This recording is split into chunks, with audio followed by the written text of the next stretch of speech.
మా మనోభావాలు దెబ్బేనాయని చెప్పేసి ఒక నలుగురు గుంపు వచ్చేసి పోలీసుల ముందే దాడి చేసి విపరీతమైనట్టుగా కొట్టేస్తున్నారు, చంపేస్తున్నారు.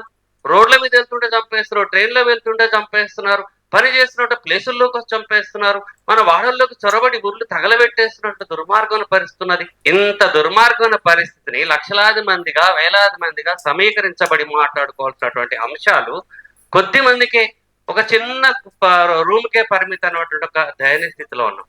నా పేరు అభినవ్ భూరం. నేను కుల నిర్మూలన పోరాట సమితి రాష్ట్ర ప్రధాన కార్యదర్శిని, తెలంగాణ రాష్ట్ర. చాలా చోట్ల మిత్రులందరూ కూడా కుల నిర్మూలన సంఘం అని, అధ్యక్షుడు అని, కార్యదర్శి రకరకాలు చెప్తున్నారు.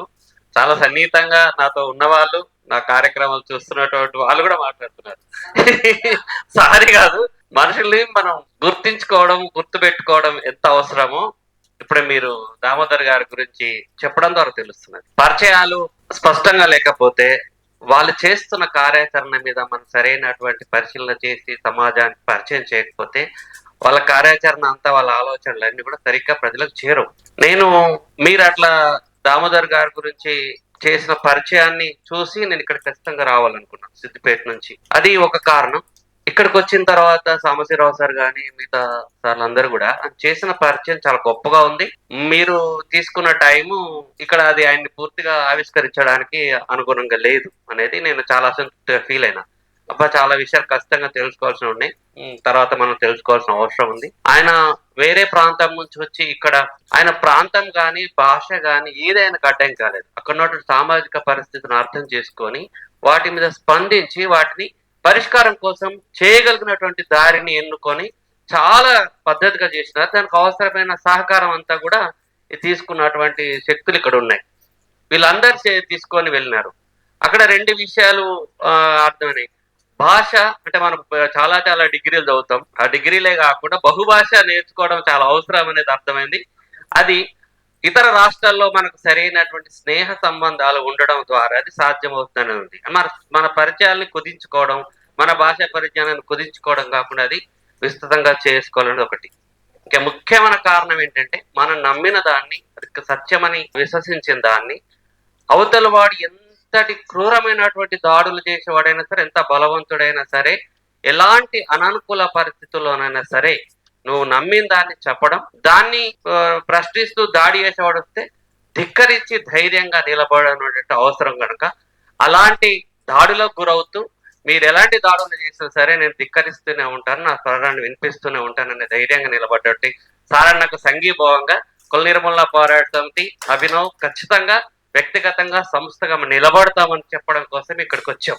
ఈ రోజు మీరు మాట్లాడిన ఏ మాటలైనా సరే, రమేష్ గారు చెప్పినట్టు సమాజం ముందు నిలబడి చాలా భారీ గొంతుతో మనం మాట్లాడాల్సినటువంటిది, లక్షలాది మంది ముందు మనం మాట్లాడాల్సినటువంటి, ఎక్కడైనా మనం మాట్లాడుతుంది. కానీ అన్ని ప్లేసులు మనకు నిషేధం అయిపోయింది. సోషల్ మీడియా నిషేధమే, బయట నిషేధమే, ఎక్కడ మీటింగ్ పెట్టాలన్న నిషేధమే, ధర్నా చౌకులు నిషేధమే, అనుమతులు లేవు. బిడ్డలను చంపేసి అక్కడ పడేస్తుంటే ఆ శవాలను ముందు పెట్టుకొని ధర్నా చేసిన వాళ్ళ మీద కేసులు.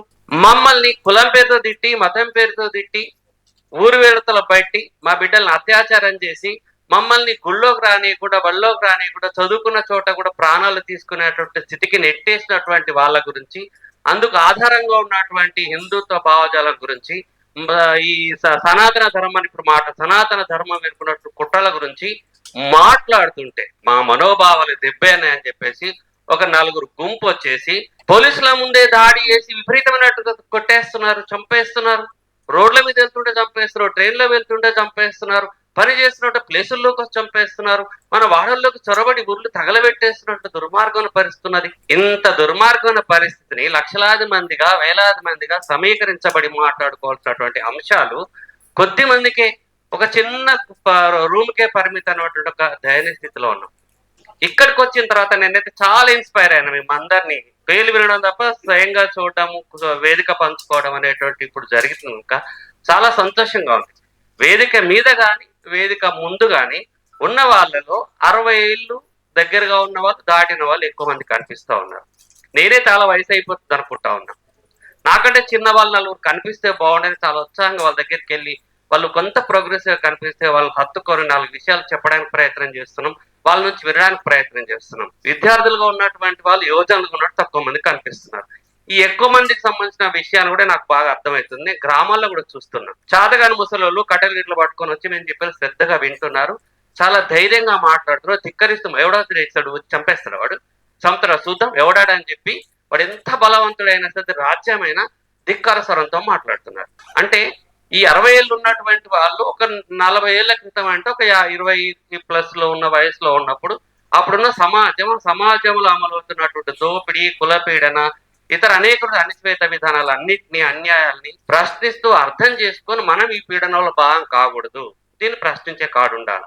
మళ్ళీ ఈ అణిచివేతలో భాగం కాకూడదు, మనం సహించకూడదు, మనం ప్రశ్నించాలి అనేటువంటి ఒక సామాజిక చైతన్యాన్ని పెంచుకొని అప్పటి నుంచి మన ఏ సామాజిక వర్గం అయినా సరే అది తప్పైతే మనం మన కులాన్ని, మన మతాన్ని, మన గొప్పది అని చెప్పుకోకుండా దాన్ని మనం విమర్శించడం స్థితిలో ఉంటూ మన కుటుంబంలో ఉన్నటువంటి సభ్యులు కూడా విమర్శించేటటువంటి చైతన్యం మనం అలవర్చుకోవాలి. సాంబశివరావు గారు చెప్పిన కూడా చాలా గొప్ప అనిపించింది. దామోదర్ గారు చేసినటువంటి త్యాగాన్ని, సేవల్ని చెప్తూనే మనం ఎక్కడెక్కడ చిన్నగా తగ్గించుకుంటున్నామో దాన్ని కూడా విమర్శించడం, ఉంటే ఆయన తక్కువ చేయడం కాదు, మనం అట్లాంటి వాటికి లోను కాకుండా ఉండడము అనేది చెప్పడమే ఆయన వ్యక్తిత్వాన్ని గొప్పగా చెప్పడం అవుతుంది. కానీ ఎప్పుడు కీర్తించడమే ఎక్కువ చేస్తుంటారు సంవత్సర సభల్లో. అందుకని ఇక్కడ ఉన్నటువంటి యువత ఇప్పుడు ఎంత ప్రమాదకరంగా తయారవుతారు. ఆనాటి సామాజిక చైతన్యాన్ని తీసుకొని 40 ఏళ్ళుగా దాన్ని పోరాటం చేస్తూ వచ్చారు కాబట్టి 60 ఏళ్ల తర్వాత కూడా తపన పోవట్లేదు. 70 ఏళ్ళు వచ్చిన వాళ్ళ తపన పోవడం లేదు. ఈ జనవరి 2026లో నేను కలిసిన వాళ్ళందరూ కూడా ఎబో 60, 70, 75 ఉన్నట్టు వాళ్ళందరూ కూడా తీసుకొచ్చే పుస్తకాన్ని చేతిలో పెడుతున్నారు. వాళ్ళు ట్రాన్స్లేట్ చేసినవి, వాళ్ళు చిన్నగా సంక్షిప్తంగా చేసినవి అవన్నీ తీసుకొచ్చి సమాజ మార్పు కోసం పడుతున్న తపనంతా చెప్తుంటే మన వాళ్ళందరూ వాళ్ళ వయసు గురించి చెప్తుంది. ఇంత వయసులో కూడా రావడం గొప్ప. కానీ అన్ని అవయవాలు పనిచేస్తూ యంగ్ ఆరోగ్యంగా ఉన్నటువంటి వాళ్ళ కథలు ఎప్పుడు సిగ్గు కూడా పడాలి కదా. వాళ్ళు పొగడతల కోసం రాలే, వాళ్ళ తపనలో బాగా వచ్చారు. అయితే వాళ్ళకి సమాజం అర్థమైంది, ఆ వైపు వాళ్ళు ప్రయత్నం చేస్తున్నారు, వాళ్ళ ప్రయాణాలు జరుగుతూ ఉన్నాయి. ఇప్పుడున్న యువత చాలా ప్రమాదకరంగా ఉన్నారు. సారయ్యను కానీ, రమేష్ గారు కానీ, మా గురించి కానీ, సోషల్ మీడియాలో కానీ, బయట కానీ మమ్మల్ని చంపుతామని చెప్తున్నటువంటి వాళ్ళు, మా కార్యక్రమాలను వ్యతిరేకిస్తున్నటువంటి వాళ్ళంతా కూడా యువతరంగా ఉన్నారు. యూనివర్సిటీస్ లో చదువుతున్న వాళ్ళుగా ఉన్నారు, డాక్టర్లుగా ఉన్నారు. వాళ్ళు ఈ సమాజాన్ని శాసించే వాళ్ళు ఉన్నటువంటి దగ్గర దోపిడీని వాళ్ళు సమర్థిస్తా ఉన్నారు, అణచివేతను సమర్థిస్తా ఉన్నారు, అసమానతను సమర్థిస్తా ఉన్నారు, అశాస్త్రీయ భావజాలాన్ని సమర్థిస్తా ఉన్నారు. ఇంతటి భావజాలాన్ని సమర్థిస్తూ పెరుగుతున్న వీళ్ళు భవిష్యత్తులో ఏమవుతారు? దోపిడి దొంగలే అవుతారు, అజ్ఞానులు అవుతారు, మూర్ఖులు అవుతారు, మూడులు అవుతారు. అంటే సమాజం మరింత నాశనం అవడం కోసము ఉపయోగపడేటటువంటి శక్తిగా వాళ్ళు పెరుగుతా ఉన్నారు. కాబట్టి ఈ భావజాలాల్ని లిఖించి భవిష్యత్ తరాలకు అందించాలని చెప్పి ఆయన పడ్డ తపన. ఆయన తెలుగు రాష్ట్రాలకు అందించాడు, పక్క రాష్ట్రం కూడా, అంటే భారతదేశం అంతటా ఉన్నటువంటి ప్రజలందరికీ కూడా ఒక చైతన్య భావజాలం అందాలని, ఒక భావజాలను అందించడం కోసం దామోదర్ గారు చేసినటువంటి కృషి, ఆయన పడ్డ తపన, అవన్నీ కూడా అందరూ దాన్ని, మీ అందరు దాంట్లో మీ సహకారం కూడా దాంట్లో అందించి ఇచ్చారు. కాబట్టి ఇలాంటి భావజాలాన్ని ఇంకా మన ప్రస్తుతం విస్తృతం చేయాల్సినటువంటి అవసరం ఉన్నది అనేదాన్ని నాకు చాలా గుర్తు చేసుకున్నాను, నాకు అయితే ఫీల్ అయినా. కాబట్టి ఖచ్చితంగా ఇలాంటి సాహిత్యాన్ని ప్రజలకు అందియడము, యువతరాన్ని కూర్చోబెట్టి చైతన్యం చేస్తూ అందరు ఇదే ఆలోచనతో పెరిగేటటువంటి కృషిని అందరూ చేయాలని చెప్పేసి ఈ సందర్భంగా ఆయన నుంచి నేను స్ఫూర్తిని తీసుకుంటూ ఈ అవకాశం ఇచ్చినందుకు నిర్మలా పోరాట సంస్థ తరఫున ధన్యవాదాలు తెలియజేస్తున్నాను. Thank you.